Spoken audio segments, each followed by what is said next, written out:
जय श्री कृष्ण। राधे राधे। वैशाख माह के शुक्ल पक्ष की एकादशी को मोहिनी एकादशी कहा जाता है। एकादशी तिथि के दिन भगवान विष्णु के मोहिनी स्वरूप की पूजा की जाती है। ऐसी मान्यता है कि मोहिनी एकादशी के व्रत के प्रताप से व्यक्ति सभी मोह के जाल से मुक्त होकर वैकुंठ धाम में स्थान प्राप्त करता है। यह एकादशी समस्त पाप और दुखों का नाश करने वाली तथा सौभाग्य और धन का आशीर्वाद देने वाली मानी गई है।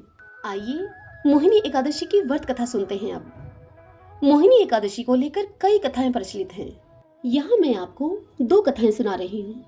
सभी बोलिए विष्णु भगवान की जय। ओम नमो भगवते वासुदेवाय।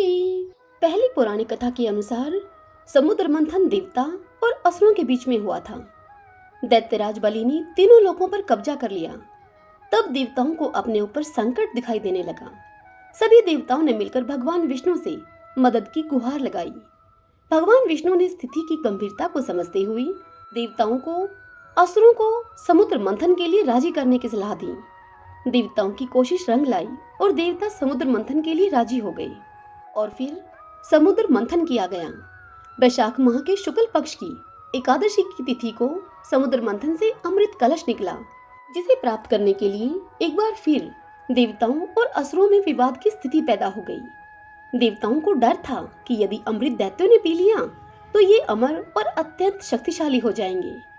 इस स्थिति से बचने के लिए देवताओं ने भगवान विष्णु से फिर मदद की गुहार लगाई। तब भगवान विष्णु ने मोहिनी का रूप लिया और राक्षसों से अमृत को बचाते हुए देवताओं को अमृत पिला दिया। इससे देवता अमर हो गए।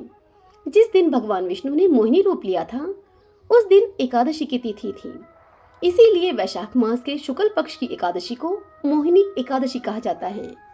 आइए अब इस मोहिनी एकादशी की दूसरी कथा सुनते हैं। कुंती पुत्र बोले कि हे मधुसूदन, आपने बरूथनी एकादशी उपवास का मुझे महात्म्य बतलाया। अब आप वैशाख माह के शुक्ल पक्ष की एकादशी उपवास की विधि, उसका नाम और उससे मिलने वाले पुण्य के बारे में बतलाइए। मैं यह जानने के लिए अति उत्सुक हूँ। यह सुनकर मधुसूदन ने कहा कि हे कुंती पुत्र, अब मैं तुम्हें अति ही प्राचीन कथा सुनाता हूँ। यह कथा ऋषिराज वशिष्ठ जी ने स्वयं सीतापति श्री राम जी को सुनाई थी। राम जी बोले कि हे ऋषिराज, अब आप किसी ऐसी एकादशी के विषय में बतलाइए जो पापों और दुखों को हरने वाली हो, क्योंकि मैंने जनक नंदिनी श्री सीता जी के वियोग में अनेक दुख भोगे हैं। यह सुनकर महर्षि वशिष्ठ जी ने श्री राम जी से कहा कि हे राम, आप अत्यंत मेधावी एवं शुद्ध हैं। आपके मात्र नाम उच्चारण से ही प्राणी मात्र पवित्र हो जाते हैं तथा आपका प्रश्न जनहित के लिए समय अनुकूल है। वैशाख माह के शुक्ल पक्ष में जो एकादशी होती है उसी एकादशी का नाम मोहिनी है। इसके उपवास के प्रभाव से मनुष्य के समस्त पाप तथा बाधाएं हट जाती हैं तथा मनुष्य मोह माया के जाल से छूट जाता है। इसलिए हे राम, इस एकादशी का व्रत दुखी मनुष्यों को अवश्य ही करना चाहिए।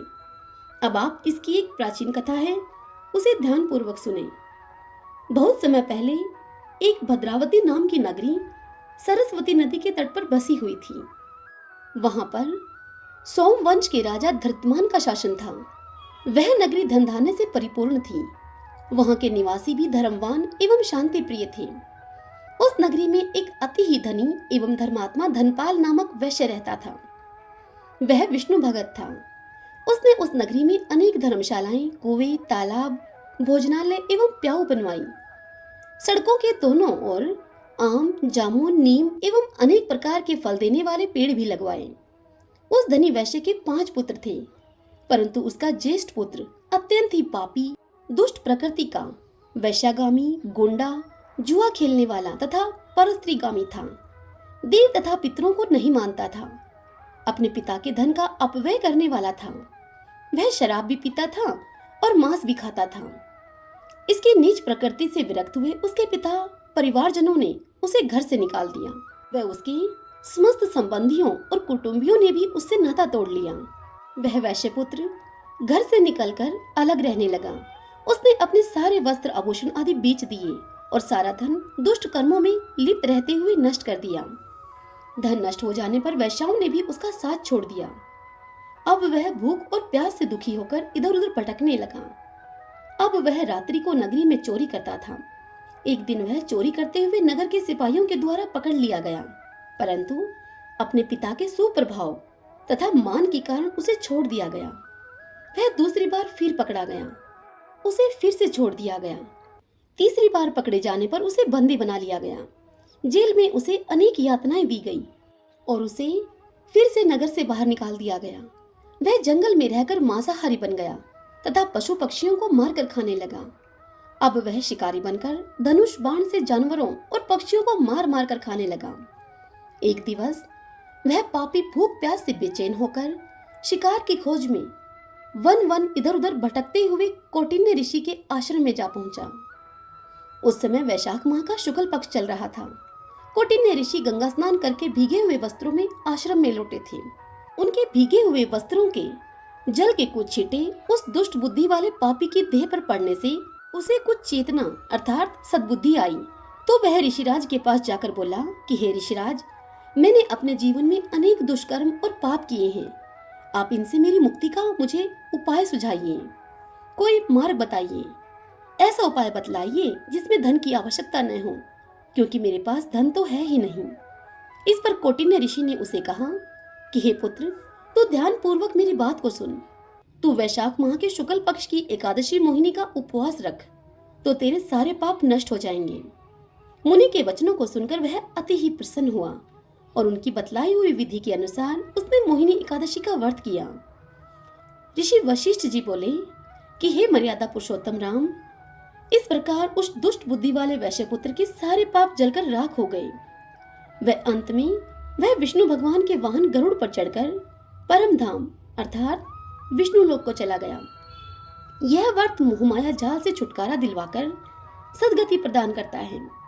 इस एकादशी उपवास के पुण्य प्रभाव से जो पुण्य मिलता है वह 1000 गौदान के पुण्य के बराबर होता है।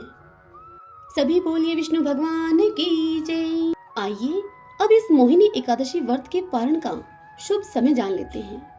मोहिनी एकादशी व्रत का पारण 2 मई 2023 को सुबह 5:40 से सुबह 8:19 तक किया जाएगा। इसके बाद व्रत पारणा का सीधा समय रात को 11:17 पर है। एकादशी का व्रत हमेशा द्वादशी के दिन संपन्न किया जाता है। जानकारी अच्छी लगी हो तो इस वीडियो को लाइक करें और कमेंट बॉक्स में ओम नमो भगवते वासुदेवाय लिखें। हरे कृष्णा।